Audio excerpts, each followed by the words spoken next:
சிவாய நம. தென்னாடுடைய சிவனே போற்றி, எந்நாட்டவர்க்கும் இறைவா போற்றி.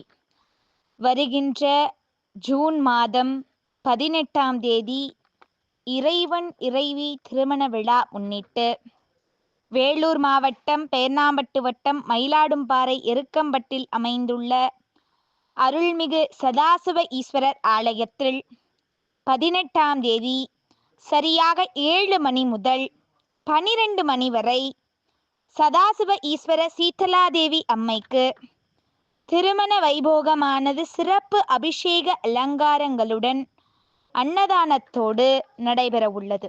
ஆகையால் பக்த கோடிகள், சிவபக்தர்கள், சிவனடியார்கள், சிவத்தின் மீது அன்பு கொண்டவர்கள் இந்த நிகழ்ச்சியில் உங்களால் முடிந்த சீர்வரிசைகளை கொண்டு வந்து சதாசிவ ஈஸ்வரருடைய திருவருளையும் சதாசிவ சித்தருடைய குருவருளையும் பரிபூர்ணமாக பெற்று செல்லுமாறு வருக வருக என அழைக்கின்றோம்.